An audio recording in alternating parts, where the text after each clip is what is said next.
نحمده ونصلي على رسوله الكريم اما بعد فاعوذ باللہ من الشیطان الرجیم بسم اللہ الرحمن الرحیم۔ السلام علیکم ورحمۃ اللہ وبرکاتہ۔ کیسے ہو آپ پیارے پیارے بچوں؟ اللہ آپ تمام کو ہمیشہ ہنستا مسکراتا رکھے، آمین یا رب۔ تو پیارے بچوں، آج ہم انشاءاللہ سورہ بقرہ کی آیت نمبر 255 کے بارے میں جانیں گے۔ اس آیت کی عظمت کے بارے میں حدیث میں آتا ہے کہ ایک شخص آپ صلی اللہ علیہ وآلہ وسلم کی خدمت میں حاضر ہوا اور ارشاد فرمایا، یا رسول اللہ، قرآن مجید میں سب سے بڑی عظمت والی آیت کون سی ہے؟ تو آپ صلی اللہ علیہ وآلہ وسلم نے اس آیت کے بارے میں بتایا۔ اسے ابو داؤد نے روایت کیا ہے، اور تو اور یہ اللہ تعالیٰ کی طرف سے ہمارے لیے بھیجا ہوا ایک بہت پاورفل ویپن ہے۔ اب تک تو آپ سمجھ گئے ہوں گے کہ میں کس آیت کے بارے میں بات کر رہی ہوں۔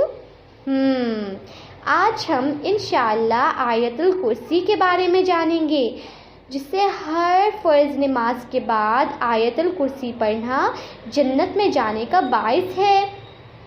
اور اگر کوئی شخص صبح و شام آیت الکرسی پڑھتا ہے تو شیطان اس کے قریب تک نہیں آتا۔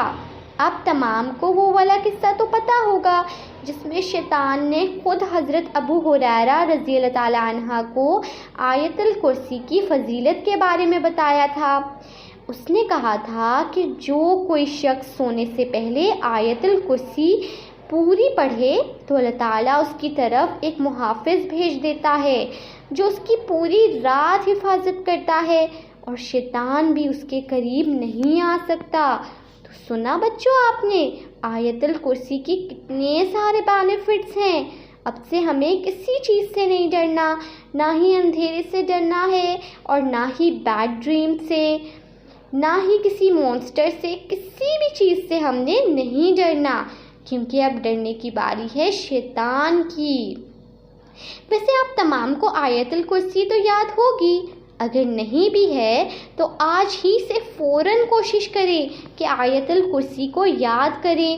ویسے شیطان آپ کو آگے بڑھنے نہیں دے گا، وہ آپ کے دماغ میں ڈالے گا کتنی بڑی آیت ہے، میں کیسے یاد کروں، چلو کل یاد کر لیتا ہوں۔ یہ سب چالیں چل کر آپ کو روکنے کی کوشش کرے گا، لیکن آپ کو بالکل رکنا نہیں ہے، اور آیت الکرسی کو یاد بھی کرنا ہے اور ساتھ ہی پڑھنا بھی ہے۔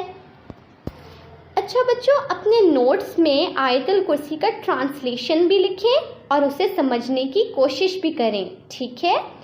اللہ تعالیٰ سے دعا ہے کہ اللہ تعالیٰ ہم تمام کو ہمیشہ اپنی پروٹیکشن میں رکھے، آمین یا رب۔ السلام علیکم ورحمۃ اللہ وبرکاتہ۔